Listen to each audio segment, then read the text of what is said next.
is 6 o'clock and you are in focus. You know, donations have been pouring in for a West Baltimore businessman who was badly beaten during the unrest in our city. Rioters looted his store and then set it on fire 2 weeks ago today. ABC 2's Trang Do is live from that business tonight with how the owner is recovering through the generosity of others. Well, Jamie, I'm at the intersection of North Avenue and Smallwood Street. You can see the shell of Fireside North Liquors just over my shoulder here. It was one of 250 businesses that were destroyed following riots after Freddie Gray's funeral.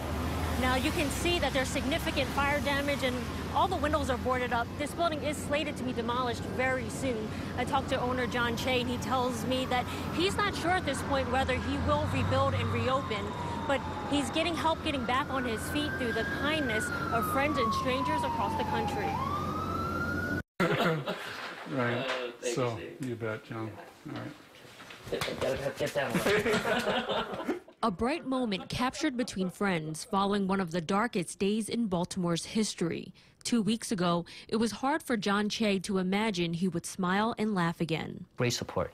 That's really what lift me up. If I came out of this and didn't have so much encouragement, it would have been very tough. Cell phone video shows a group of people looting and vandalizing property on North Avenue, just outside Fireside North Liquors, where Che would eventually come face to face with rioters. In the crowd that burst into the store, he spotted a familiar face. He said, "Don't worry, Mr. John. I'll take care of it." Just, and he was able to push all the kids out that were rioting.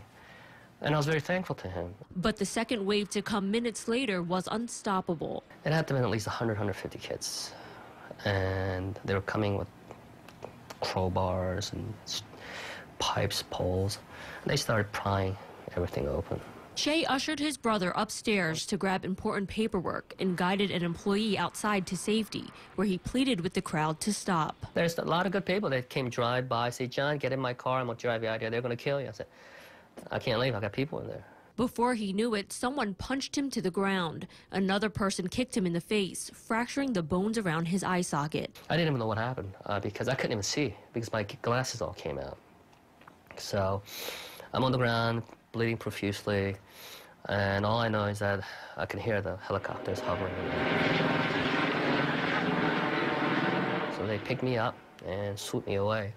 And in between that time, while I was bleeding and the SWAT team coming, I could see through my peripheral vision people looting the place and everything.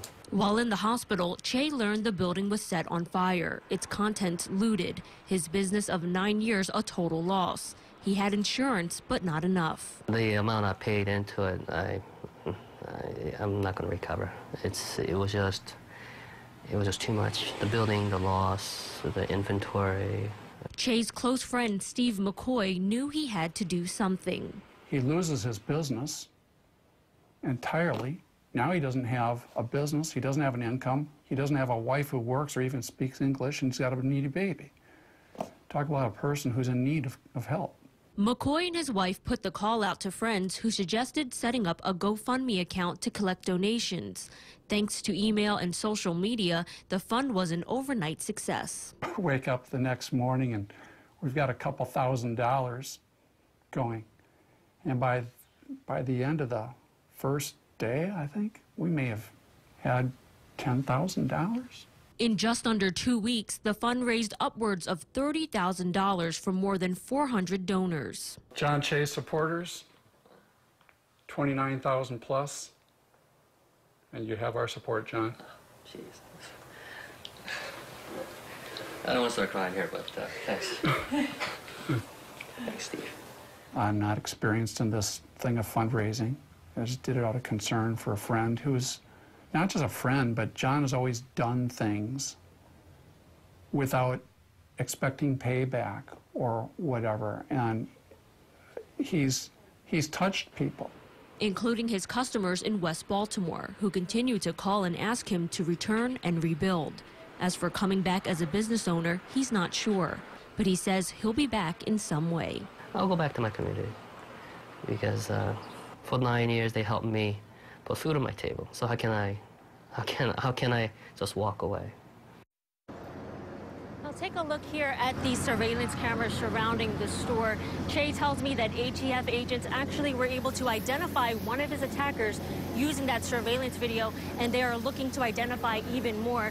Meanwhile, in terms of his facial injuries, he's fortunate that he won't have to get surgery, but doctors tell him he'll have to wait a year to see if the numbness on the right side of his face will be permanent or will go away eventually. Now, if you would like to donate to his GoFundMe account, we do have that link on our website. That's abc2news.com/infocus. And Jamie will send it back to you.